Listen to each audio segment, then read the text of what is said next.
भगवती के चरण में बैठे। मैंने कहा चतुर्थी का 4 पुरुषार्थ है। प्रथम पुरुषार्थ है धर्म। क्या है? धर्म, जिसको हम करना नहीं चाहते। या तो हम मजबूरी से करते हैं या डर से करते हैं। कुल देवियों की पूजा अधिकतर लोग डर से करते, नहीं करे तो वो नाराज हो जाएगी, घर पर तकलीफ आ जाएगा। और कुछ मजबूरी पर करते हैं, ये करने से फायदा होगा। बोलो आप ऐसे ही तो करते हो, या तो मजबूरी से करते हो या डर से। लेकिन धर्म मजबूरी या डर से करने वाला वस्तु नहीं है। आप मनुष्य जन्मे हो, आपका कर्तव्य है वो करना, वो कर्तव्य से करने जैसी वस्तु। जय जय गुरुदेव। कैसे करना है? कर्तव्य से। हाँ, डर या मजबूरी से थोड़ी। धर्म से मोक्ष मिलेगा, मोक्ष से मंगल होगा। ऐसे मंगलकारी धर्म को सबको करना है। देखो आपको पता होगा समुद्र मंथन हुआ। समुद्र मंथन करते समय सबसे पहले क्या निकला हमारा? क्या निकला? विष। हलाहल विष निकला ना। कौन पिए? शंकर भगवान। हाँ, भोलेनाथ ने पिया। तो कई बार क्रिश्चियन लोग कहते हैं, तो मुझे बड़ी हंसी आती है कि हमारे ईसा ने सूली में चढ़ के आप लोगों के लिए त्याग किया, सूली में चढ़ के बलिदान दिया, उनको मानो, उनके चरण में जाओ। मैं बोलता हूँ घड़ी घड़ी मन में, किस बार नहीं बोलता, क्योंकि धर्म की निंदा करनी नहीं चाहिए, लेकिन मन में बोलता हूँ कि सूली में चढ़ के मरा, उसको हम माने कि विष पी के भी जिंदा है, उसको हम माने। भाई किसको माने? जय गुरुदेव। हाँ, सूली में चढ़ के ही मर गया महाराज, उसको मानने बैठो। हमारे प्रभु ऐसे हैं भोलेनाथ, जो विष पी लिए लेकिन हमारे लिए उसको कंठ में ही दबा के, उनको पता है कि मैं नहीं रहूंगा तो भक्तों का क्या होगा, उसको कंठ में ही रखे हैं ना, आज तक हमारा कल्याण कर रहे हैं। देवताओं ने सोचा कि जो भोलेनाथ ने हमारे लिए विष पिया, उपकार में हमको भी उनकी भक्ति करनी चाहिए। तो सभी देवताओं ने, देखो विशेषता से कह रहा हूं, विष्णु ने, ब्रह्मा ने, सप्त ऋषियों ने, 33 करोड़ देवताओं ने, सबने मिलके एक शिवलिंग बनाया, सभी देवताओं ने। और पूजा करके प्रणाम करके कहा कि आपके कारण हम अमृत पा सके। उस उपकार के स्मरण में ये शिवलिंग को हम अमृत घटेश्वर, अमृत का घट इनके कारण मिला ना, इसलिए ये अमृत घटेश्वर शिवलिंग की हम देवता किसी भी लोक में रहे रोज रात में पूजा करेंगे इसकी, ऐसे प्रण लिया। ये शिवलिंग कहाँ है पता है आपको? अमृत घटेश्वर शिवलिंग तमिलनाडु में ही है ये भी। हाँ, देवताओं के द्वारा निर्मित अमृत घटेश्वर शिवलिंग कहाँ पर है? तमिलनाडु। मैंने कहा भगवती का हृदय भी कहाँ गिरा? तमिलनाडु। हाँ, तमिलनाडु। मदुरई मीनाक्षी 51 शक्तिपीठ में हृदय जहां गिरा वो मदुरई मीनाक्षी का स्थान है। और अमृत घटेश्वर भगवान तिरुकड़यूर, कड़े कड़ना यानी मथना, तमिलनाडु में एक गांव है तिरुकड़यूर। तिरु यानी श्री, शुभ स्थानों पर आगे श्री लगता है ना, आपको बोलते ना श्रीमान जी, वैसे उस गांव के आगे श्री लगा। तिरु यानी श्री, कड़यूर यानी मथना, मथने वाला गांव। मथने के बाद ही अमृत मिला ना, उसका कारण वो गांव का नाम ही मथनी गांव है। मथने के कारण वहां क्या मिला? तो उस गांव में विष्णु, ब्रह्मा, इंद्र, अग्नि, यम, कुबेर, नैऋत्य, वरुण, वायु और सभी देवताओं ने मिलकर जो शिवलिंग बनाया, आज भी मंदिर में उसकी पूजा होती है, इस तमिलनाडु में है। और भी बड़ी विशेषता है। क्या विशेषता? मार्कंडेय जी जो 16 वर्ष तक जीवित रहने का वरदान प्राप्त करके जन्मे, लेकिन चिरंजीवी हो गए शिव के आशीर्वाद से। उनका नाम सुना आपने? कितने लोगों ने मार्कंडेय जी का नाम सुना है?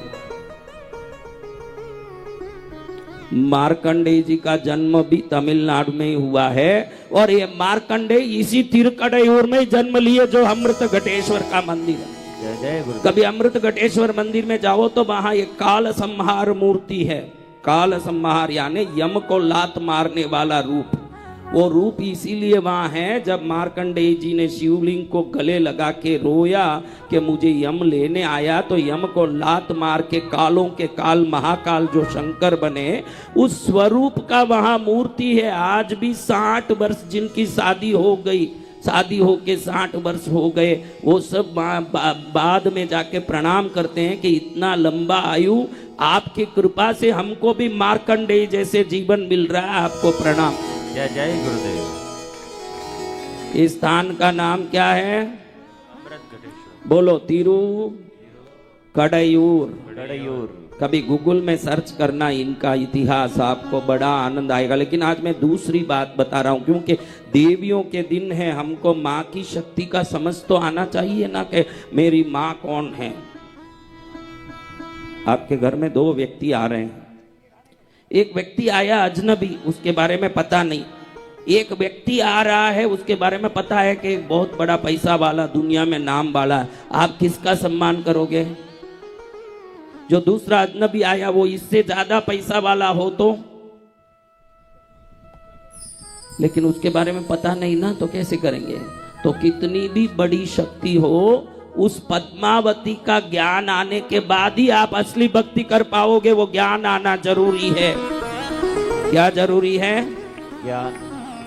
हाँ, परमम ज्ञानम तवो दया। 10वें कालिक सूत्र कहता है कि पहले ज्ञान आना, दया करने जाओ। देखो गलियों में कई भिखारी खड़े हैं, आप दया करते हो। आपसे पैसा लेके वो सिगरेट पिएगा तो आपको पुण्य मिलेगा कि पाप? आपके पैसा लेके वो दारू पिएगा तो आपको पुण्य मिलेगा कि पाप? इसलिए घड़ी घड़ी कहता हूं कि कुछ देने के पहले किसको दे रहे हो ना, क्या दे रहे हो, ये देश समझ के ही दो। इसलिए दिए बगैर भी मत रहना। कि हमारे काशी के विशुद्धानंद कानन आश्रम के आदि योगिक विशुद्धानंद जी महाराज कहते हैं, भिखारी सामने आ रहा है ना, उसको मना करोगे तो उसका पूरा दरिद्र उसी समय आप में परिवर्तित हो जाएगा। ध्यान रखना, महाराज जी कहते हैं। हाँ, क्यों होगा? शिष्य पूछता विशुद्धानंद जी से, क्यों होगा भाई? हम नहीं देंगे। नहीं है, क्या करेंगे? तो गुरु जी महाराज उसको पूछते हैं, भाई वो कितना मांगेगा? वो कितना मांगेगा? घर मांगेगा? आपके गहने मांगेंगे? गाड़ी बंगला? नहीं। तो क्या मांगेगा? 5-10 रुपए। अब आप अच्छे से एक बार सोच के बताइए, 5 रुपया मांगने वाला गरीब है कि मेरे से 5 भी नहीं है बोलने वाला गरीब है? कौन है गरीब? नहीं बोलने वाला। हाँ, वो तो 5 मांग रहा है। उसने ये तो नहीं बोला ना कि मेरे पास 5 नहीं है। कितने ही भिखारी मरे, पेपर में आता है कि मरने के बाद सरकार जलाने के लिए उठाई तो 3 करोड़ निकला उसके थैली से। भिखारी आपसे 5 मांग रहा है, 5 नहीं है नहीं बोल रहा है, 5 दीजिए बोल रहा है। लेकिन आप बोल रहे हो मेरे पास नहीं है, आगे जा भाई। यानी आप कंफर्म करते हो कि मेरे पास 5 रुपया भी नहीं है मेरे जीवन में। उसी समय देवी देखती है लक्ष्मी के, जिसके पास इतने देने के बाद भी 5 भी नहीं है, बोलता है इसके पास पूरे इसका दरिद्र ट्रांसफर हो जाए, ये काम हो जाता है। ऐसा विशुद्धानंद स्वामी जी समझाते हैं कि क्यों ट्रांसफर होता है दरिद्रता। इसलिए होता है कि तू मुंह से मान लिया कि मेरे पास 5 रुपया भी नहीं है। जो बोलेगा 5 रुपया भी नहीं है तो 5 रुपया भी नहीं है, ये हालत में ही आएगा। मैं सबको कहता हूं कि एक टाइगर बिस्किट का पैकेट तो भी रखो अपने साथ गाड़ी में। कोई भिखारी दिख के दे दो, अगर सच्ची में भूखा है तो खाएगा, वरना आपको देने की जरूरत नहीं, उससे पाप नहीं लगता। जो व्यसन करता है उसका सहयोग करने की जरूरत नहीं है। जो भूखा है उसी का सहयोग करना, जो नंगा है उसी का सहयोग करना, उन्हीं का कल्याण भी। देखो, ऐसे तिरुकड़ायूर में एक ब्राह्मण परिवार था। सच्ची घटना बता रहा हूं। ब्राह्मण परिवार, भगवती का बड़ा आराधक परिवार। एक पिक्चर के डायलॉग में आपने सुना है कि मेरे पास गाड़ी है, बंगला है, तेरे पास क्या है? तो बदल में क्या बोलते हैं? माँ है। हाँ, ध्यान रखना, कभी घमंड मत करना कि आपके पास कितनी गाड़ी है, कितनी बंगला है। आपके बाप दादा ने आपके लिए क्या भक्ति और क्या श्रद्धा छोड़ी, वो ध्यान रखना। अगर वो छोड़ के गए आपके लिए कोई भक्ति, कोई योग्यता, तो समझना कि आपका उद्धार हुआ है। जय जय गुरुदेव। क्या छोड़ के गए हैं? भक्ति। हाँ, भक्त का बेटा कभी दुखी नहीं हो सकता। पैसे वाले का बेटा दुखी हो भी सकता है, भक्त का बेटा कभी दुखी नहीं हो सकता। बड़े भक्त परिवार, दादाजी भगवती के भक्त। कौन? पिताजी भगवती के भक्त। हाँ, तो बेटा कैसे होगा भाई? हाँ, परिवार क्या करता है? पंचांग पठन का काम। इस परिवार का काम क्या? पंचांग पठन। देखो, ये दक्षिण में विधि विधान बहुत श्रेष्ठ है। आज भी मंदिर खुले न, सुबह खुलते ही भगवती को आज क्या तिथि है, क्या वार है, क्या नक्षत्र है, क्या योग है, क्या करण है, ये पांचों अंग। पंचांग यानी क्या आपको पता नहीं होगा। आप इतना बोलो कि पंचांग पंचांग, 5 अंग मिलके पंचांग बनता है। वार, तिथि, नक्षत्र, योग और करण, ये 5 अंग मिले वो पंचांग। इतना ही है। हाँ? 5 अंग मिले वो क्या है? पंचांग। हाँ, तो पंचांग में महाराज, हर मंदिर में, दक्षिण में, हमारे तमिलनाडु में हर मंदिर में सुबह होते ही, मंदिर खुलते ही पहले देवी को पंचांग पढ़ के सुनाया जाता है कि माँ आज ये तिथि है, ये वार है, ये नक्षत्र है, ये योग है, ये करण। तो देवी को पंचांग पढ़ के सुनाने का काम इन परिवार का था। दादाजी ने वही किया। इस बहाने रोज किसका दर्शन पहले कौन करेगा? मंदिर खुलते ही पंचांग पढ़ने वाला भाई। क्योंकि पहले पंचांग पढ़ना, यानी आप भी ध्यान रखना, सुबह आप पंचांग का ऐप लगा के सबसे पहले पंचांग देखोगे। कांची मठ में परंपरा है, आज भी कांचीपुरम में मठ में सुबह दरवाजा खुलते ही शंकराचार्य भगवान को सबसे पहले पंचांग पढ़ने वाला ही दर्शन करके पंचांग सुनाएगा। क्योंकि जितने शुभ कार्य है उसमें प्रथम शुभ कार्य माना जाता है पंचांग का श्रवण करना। जय जय गुरुदेव। क्यों भाई पंचांग श्रवण करना? उससे क्या फायदा है? आज क्या तिथि है, क्या वार है, क्या नक्षत्र है, क्या योग है, क्या करण है, ये जो सुनता है उसी समय वो तिथि, वार, नक्षत्र, योग, करण सुनने वाले पर प्रसन्न होकर मंगल करने लगते हैं। जय जय गुरुदेव। तो वो दिन फिर खराब कैसे होगा? हाँ, हम लोग सुबह उठते हैं तो टेलीफोन में ऐप लगाए हैं, अगर नहीं भी है तो बच्चे को बोलेंगे कि भाई पंचांग खोल, पहले पंचांग दिखा। पहले पंचांग देखेंगे, बाद में ही दूसरा काम। मंदिरों में, संतों के पास पंचांग पठन। तो ये परिवार का काम ही पंचांग पढ़ना। ऐसा परिवार जो भगवती की साधना में लीन होने वाला परिवार है। कैसा परिवार है? भगवती की साधना में लीन होने वाला। दादाजी भी भगवती की भक्ति वाले, पिताजी भी, तो बेटा भी भगवती का भक्ति वाला हुआ। इसका नाम पिताजी ने रखा सुब्रमण्य भट्ट। भट्ट तो परंपरा है, तमिल में भट्टर बोलते हैं, हिंदी में भट्ट बोलते हैं, ब्राह्मण में ये एक संप्रदाय है भट्ट। इस तिरुकड़ायूर में जन्मे हुए सुब्रमण्य भट्ट को बाप को देख के आश्चर्य लगा के 24 घंटे माँ को ही देखते हैं। बच्चा है, पूछता है क्या देखते हो, क्या देखते हो उसमें? अरे माँ को देखता हूं बेटा। इस पत्थर में माँ होती है? अरे जिंदी माँ में नहीं होती है ना, उससे ज्यादा शक्ति इस माँ में होता है। ऐसा तो मैं देखूंगा तो माँ दिखेगी क्या?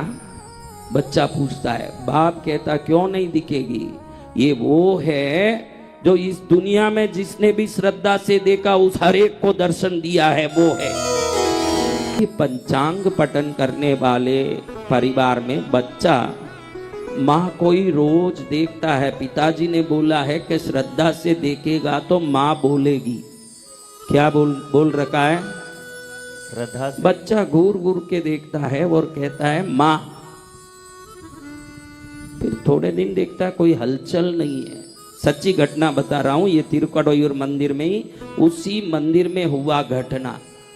और ज्यादा समय नहीं हुआ इस घटना को, 200 वर्ष हुए हैं। सरबोजी राजा का समय, तंजावुर का राजा सरबोजी था, तब का बात है। तो एकदम माँ को देख देख के मन में बच्चे को आवे। पिताजी तो बोलते हैं कि तू बात करती है, बच्चे को मालूम नहीं पिताजी भाव से बोल रहे हैं। उनसे भी माँ ने कभी बात नहीं किया, उनको भी माँ ने कभी दर्शन नहीं दिया, लेकिन बच्चे तो बाप को मानते हैं ना। आप कोई भी काम करो मेरे भाइयों, आपको हाथ जोड़ के कहता हूं, अपने बेटों को पूछो कि तेरा रोल मॉडल क्या है। आपके रोल मॉडल कोई भी हो सकते हैं, लेकिन छोटे बच्चों के रोल मॉडल तो अपने बाप ही होते हैं हर एक के। इसलिए आप जो करते हो ना, बहुत सोच समझ के करना, उसी को आपका बेटा पकड़ के चलने वाला है। बहुत सोच समझ के करना। कई बाप बच्चों को नालायक बना देते हैं, बच्चा लोफर बनता, मेरे पास आके रोते हैं, तब मैं देखता हूँ, ध्यान में मालूम पड़ता है यही बाप है जो अंदर ही छुपा था ना। उधारी वाले आए तो बेटे को बोल के बेचता था, बाप नहीं है बोल दे, बाहर जाके बाप नहीं है बोल दे। जो खुद ही शुरू करवाया वो काम इतना आगे जाके पक्का हो जाता है कि भविष्य में ये खुद ही डाकू हो जाता है। बाप से शुरू हुआ है काम। अपने बच्चे से क्या बुलवाते हो ना, बच्चे को क्या सिखाते हो, क्योंकि छोटे बच्चों के लिए पूरी दुनिया में कहीं से सीख नहीं मिलती, क्योंकि उसकी दुनिया ही उसका बाप ही है। आपको अक्ल रखना कि मेरे बच्चे को क्या सिखा रहा हूं। उस बच्चे को सिखाया कि माँ को देख। बाप ने भाव में ऐसे ही कह दिया कि माँ बात करती है, तू देख। थोड़े दिन हुए, माँ बात नहीं की। बच्चे ने बाप को पूछा, बात तो नहीं करती है, कम से कम ये बताओ ना वो दिखती कैसे है। बाप ने बोला कि वो दिखती कैसे, वो चांद की तरह दिखती है। कैसे दिखती है? चांद की तरह। मैंने पूछा चांद से कि नहीं नहीं नहीं। अब बच्चा देखता है कि कहीं माँ में चांद तो नहीं दिख रहा है। देखो, किसी चीज पर दृष्टि लगाई और स्थिरता कर दी तो उसको योग शास्त्र त्राटक कहता है। त्राटक यानी एक ही वस्तु पर नजर अपलक लगाना, उन्मेष दृष्टि से अनिमेष दृष्टि से लगाना। बच्चे को लगा कि मेरे बाप को माँ ने दर्शन दिया, मेरे दादा को माँ ने दर्शन दिया, मुझे क्यों नहीं दे रही है, मैं देखूंगा। आंख में ज्यादातर अगर खुलापन रहा तो आंख से पानी टपकने लगेगा, लेकिन बच्चे का आंख लाल हो गया, पानी टपकने लगा, लेकिन ये माँ को देखना छोड़ता नहीं है। एक ही नजर से तिरुकड़यूर में रही हुई अभिरामी माता को देखता है। भगवती का नाम है वहां अभिरामी। क्या नाम है? अभिरामी। हाँ, ब्रह्म आ जाए ना, ब्रह्म क्या? ब्रह्म आए तो भटके ना आदमी।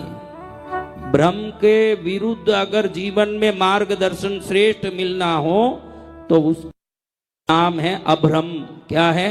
अभ्रम। अभ्रम यानी जहां भ्रम ही नहीं है, हर काम में सफलता है।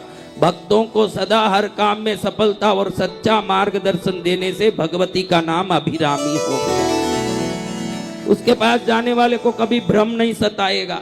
यहीं पास में ही है, 300 किलोमीटर में ये मंदिर। कभी यहाँ से नवरात्रि होने के बाद समय मिले, अमृत घटेश्वर भगवान का जिस लिंग को विष्णु ब्रह्मा देवता इंद्र चंद्र ने बना के स्थापित की, उधर जाके दर्शन करो, जहाँ मार्कंडेय भगवान ने स्वयं गले लगा जिस शिवलिंग को। अब ये बच्चा देखते देखते माँ दिख रही है या नहीं दिख रही अलग बात, लेकिन देखते देखते बच्चे को माँ के प्रति भक्ति हो गई। बाप से भी ज्यादा, न दादा से भी ज्यादा। कोई काम नहीं करे, पंचांग इसको सिखाएं, बाप भाई अपना कुल धंधा है पंचांग सीख। पंचांग सीखने में मन नहीं लगे, काम एक ही है, माँ को देखना। किनको देखना है? माँ को देखना।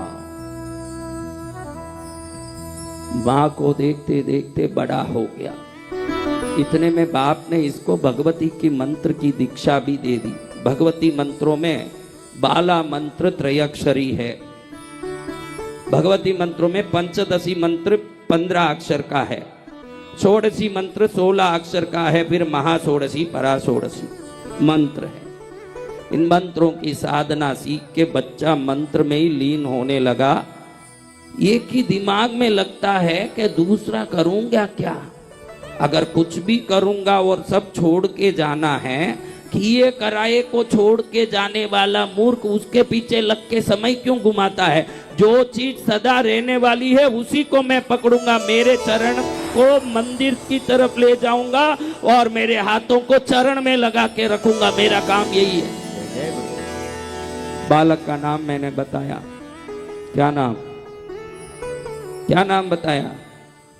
हाँ, सुब्रमण्य भट्ट। क्या नाम बताया? सुब्रमण्य भट्ट। बड़ा हो गया, क्या पागल, कैसे पागल जैसे हो गया? मां की भक्ति में पागल हो गया। घड़ी घड़ी दौड़े मंदिर के अंदर, अचानक याद आए मां मां मां, ऐसे दौड़े। स्त्रियां बीच में आए तो उनके चरणों में पड़ जाएं। हर स्त्री में क्या दिख रहा है? माँ का रूप। स्त्रियां इसको पागल समझने लगी। अरे अरे, घड़ी घड़ी आके ये गिरेगा, सामने आएगा, इसके सामने मत जाना, ये पागल है। सबको ये पागल दिखने लगा। ध्यान रखना, संसार में जितने होशियारी दिखाते हो ना, आप देवताओं को पागल लगते हो ना। जो संसार को पागल लगता है वही देवताओं को प्रिय लगते हैं। इस संसार की होशियारी देवताओं के पास कुछ चलने वाली नहीं है। वो पागल की तरह भक्ति करे, लोगों को लगे कि कोई पागल है ये। पंचांग बराबर पढ़ता नहीं है, पंचांग लेके खड़ा होता है, किताबों के अक्षर में देखता है कि इस अक्षर में माँ का अक्षर कहाँ है, माँ के नाम का अक्षर, उन अक्षरों में माँ का नाम ढूंढता है। कोई चित्र देखता है तो फेंक देता है कि इसमें माँ का रूप नहीं है। कोई भी भोजन देती है पत्नी तो फेंकता है कि माँ का प्रसाद नहीं है, मेरे को नहीं खाना है। जिधर देखता हूँ, देखो आप हाथ नहीं उठाओ न, मुझे घड़ी घड़ी बोलने की जरूरत। बोल पद्मावती मात की। अब बाप ने कह दिया कि चांद है माँ। क्या कह दिया? चांद है। उस चांद को देखने में ही जीवन बिता दिए, 25 साल लगा दिए कि चांद कैसे दिखता है। कभी भी कोई लोग बीच में जाए आए, मंदिर के दरवाजे पर खड़े खड़े माँ को ही देखें। आप भी कभी तिरुकड़ूर जाओगे, अभिरामी माँ की मूर्ति देखोगे। दक्षिण में सभी मूर्ति काले पत्थर से बनती है, लेकिन काला हीरा भी ऐसा नहीं हो सकता। ऐसा कोई रूप देखना तो माँ को उधर जाके आप देख सकते हैं। ऐसा भव्य स्वरूप है भगवती का। उधर खड़े खड़े देख रहा है। अमावस्या का दिन आया। क्या दिन आया? अमावस्या का। अमावस्या के दिनों में इधर जो दक्षिण में ये रामेश्वरम से लेके कडलूर, चिदम्बरम, पंडरूटी, ये पूरा रास्ता समुद्र का किनारा है। तो इधर सब लोग समुद्र में अमावस्या में स्नान करते हैं। आप समुद्र नहीं भी हो तो अमावस्या के दिन थोड़ा पानी में नमक डाल के नहा सकते हो, क्योंकि नमक के स्नान से सभी प्रकार के नकारात्मकता एक साथ नष्ट होते हैं। जय गुरुदेव। औषधि है नमक। इजिप्ट में देखो तो 5-5 हजार वर्षों के मुर्दे मात्र नमक डाल के रखने के कारण आज तक सुरक्षित हैं। ये नमक की शक्ति है। अब सरबोजी राजा तंजावुर से हर बार स्नान करने समुद्र किनारे जाते हैं। राजा हैं भाई। आज जो आप यहाँ मदुरई में, तंजावुर में जो बड़े बड़े पुस्तकों की लाइब्रेरी देख रहे हैं, ये मराठियों के ये सरबोजी राजा की कृपा है। आज भी तंजौर के पुस्तक का जो लाइब्रेरी है, इसमें 2 करोड़ से अधिक पुस्तकें इन राजाओं की कृपा है। सुरक्षित है धर्मशास्त्र।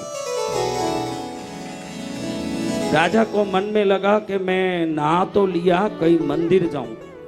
मंत्री को पूछा चलो कहीं मंदिर जाएं, किसी मंदिर में जाएं।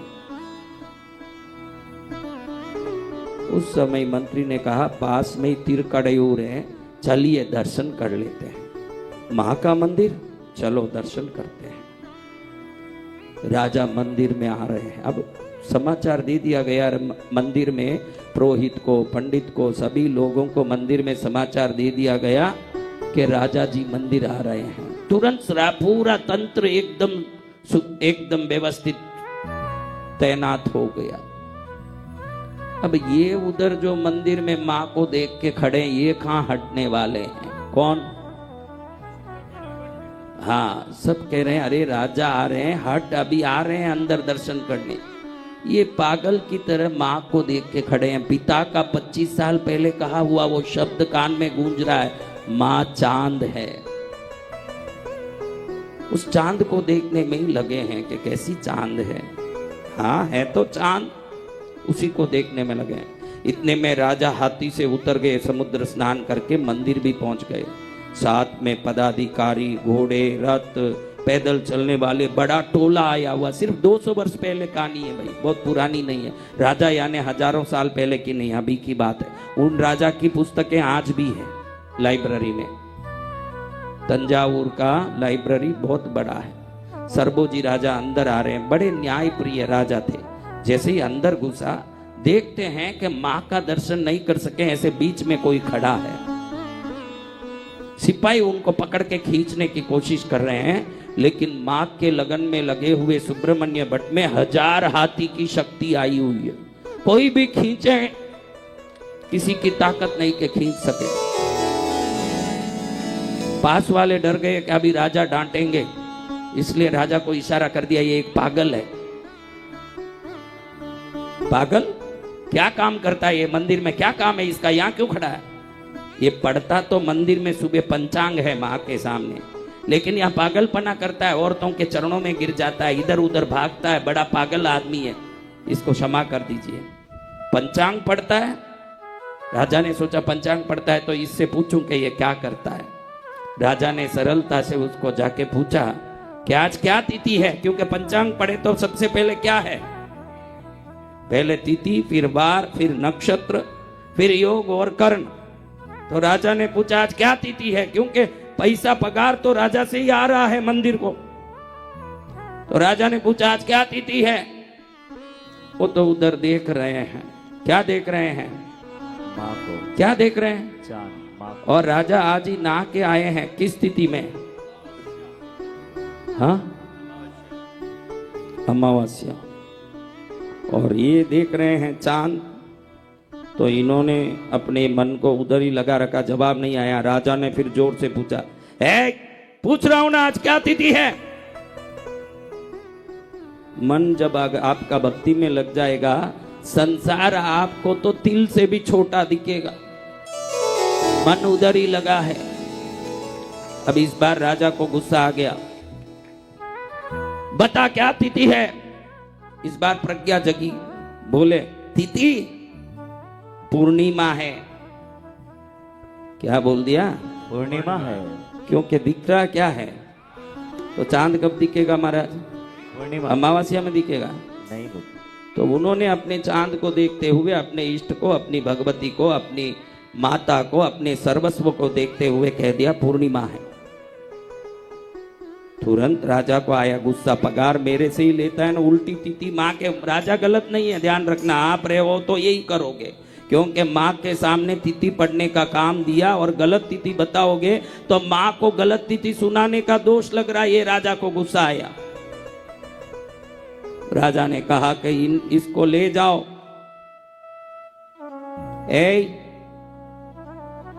कहाँ है चांद आकाश में? बता आज पूर्णिमा है तो। ये तो उस चांद में ही लगे हैं जिस चांद को दुनिया चरण में नमती है। कहते हैं कि चांद भी आएगा ना, चांद भी दिखेगा, चांद सदा के लिए। जा रे। राजा को और गुस्सा आ गया, जा रे आ रे करता है। इसको बड़ी सी लकड़ी की तख्ती बांध के नीचे आग लगा दो।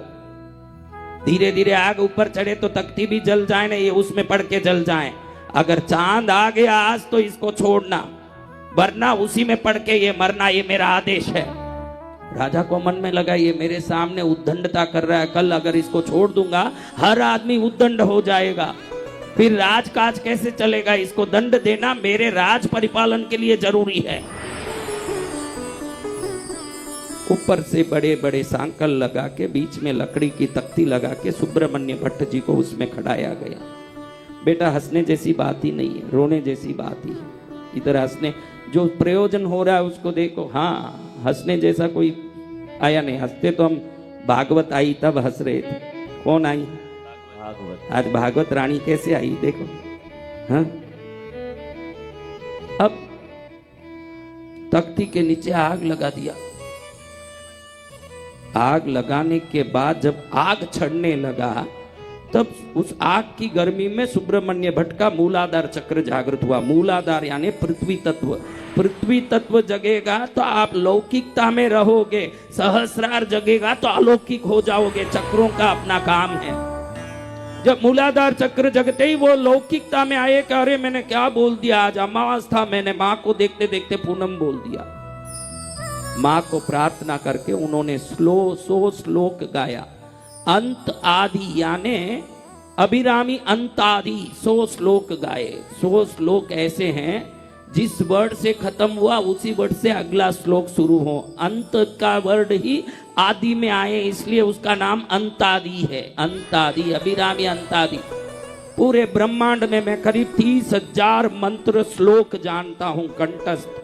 ब्रह्मांड के सभी भाषाओं की जानता हूं, लेकिन इस 100 श्लोकों के समान में संस्कृत में कोई देव भाषा में किसी देवता का श्लोक नहीं है। इतना अद्भुत श्लोक ये है। अगर कोई बाला पंचदशी षोडशी महाषोडशी पराषोडशी दशा महाविद्या का परांगत विद्वान हो, 10 महाविद्या की साधना करके जितनी सिद्धि उसने पाई हो उतनी सिद्धि मंत्र से, अर्चन से, पूजन से किसी ने पाई हो, उतनी सिद्धि तो मात्र इन श्लोकों को पढ़ने से ही आ जाए। इतना गुड़ योग रहस्य इन श्लोकों में भरा है। ये अद्भुत श्लोक, इन श्लोक के एक एक शब्द में मंत्र शक्ति छुपा है। साधारण श्लोक है, असाधारण फल देने वाले श्लोक है। इन अद्भुत श्लोकों की रचना कर रहे हैं। 78वां श्लोक जैसे ही बोला। कौन सा श्लोक? 78वां। हाँ, तमिल में है, आपको समझ नहीं पड़ेगा, लेकिन इन श्लोकों को समझने की जरूरत नहीं, इसकी भाषा को समझने की जरूरत नहीं, क्योंकि देवी को प्रत्यक्ष प्राप्त किए हुए महापुरुषों के बनाए हुए हैं। तो इसको कोई भी पशु भी सुनेगा। देखो संत ज्ञानेश्वर ने भैंस को बुला दिया। भैंस कौन सा भाषा जानता था? भाषा या कोई वस्तु जानने की जरूरत नहीं है। भगवती के चरण की भक्ति वालों के शब्दों को कान में भी डाल देंगे तो हम भैंस हैं तो भी बोलने लगेंगे। 78वां श्लोक इन्होंने बोला। एक एक श्लोक रच रहे हैं, एक एक श्लोक रच रहे हैं, एक एक श्लोक रच रहे हैं। 1 2 3 4 5 6 7 8 9 10 11 12 करते करते 60 70 78वां श्लोक आया। விழிக்கே அருளுண்டு அபிராம வள்ளிக்கே வேதம் சொன்ன வலிக்கே வழிபட நெஞ்சுண்டு எமக்கு அவ்வழி கிடக்க பலிக்கே சுழன்று வெம்பாவங்களே செய்து பால் நரக குளிக்கே அழுந்தும் கயவர்தம் மோடென்ன கூட்டினிய கூட்டியவா என்னை தன்னடியாரில் கொடிய வினை போட்டியவா என் கண் போடியவா தன்னை உள்ள வண்ணம் காட்டியவா கண்ட கண்ணும் மனமும் கலிக்கின்றவா ஆட்டியவா நடம் மாடகத்தாமரை ஆரணங்க।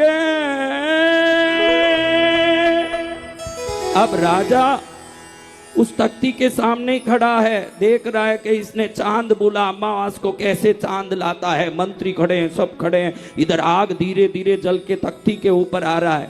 78वां श्लोक जब शुरू हुआ तब तक आग बढ़ते बढ़ते तख्ती को जलाने, तख्ती को ज्वाला स्पर्श करने शुरू कर दी। अब ये हाथ जोड़ के कह रहे हैं, माँ तेरा चेहरा मेरे लिए चांद है तो मेरे लिए 365 दिन भी पूर्णिमा है, और मैंने गलत नहीं बोला। अगर मैंने सत्य बोला है तो मेरी रक्षा तू ही करेगी कृष्णगिरी वाली पद्मावती। जैसे ही आकाश विशाल रूप से फैला हुआ है और जैसे ही सुब्रमण्य भट्ट ने कहा, एकदम आकाश में भगवती प्रकट हुई, महामाई प्रकट हुई। और प्रकट होते ही पूरे गांव के लोग देख रहे हैं। अपने कान के कुंडल को निकाला और आकाश में ही फेंका। वो कुंडल जहां गिरा वहीं चांद खिल गया और वो अमावस पूर्णिमा हो गई। इस श्लोकों को आज भी दुखी लोग पारायण करके हर दुख से मुक्त होते हैं। 100 श्लोक 100 प्रकार के अलग अलग फल देने वाले श्लोक हैं। इसको पढ़ने के लिए तमिल भाषा की जानकारी होनी जरूरत है, लेकिन इसमें कुछ विशेष 5-7 श्लोक आपको सुनाता हूँ जिसकी भाषा समझने की जरूरत नहीं है। ये धन देने वाला, ज्ञान देने वाला, समृद्धि देने वाला, श्री विद्या की 1.25 करोड़ सबका जो फल मिलता है वो मात्र ये 100 श्लोक बोलने से मिलता है। माँ प्रकट हुई और प्रकट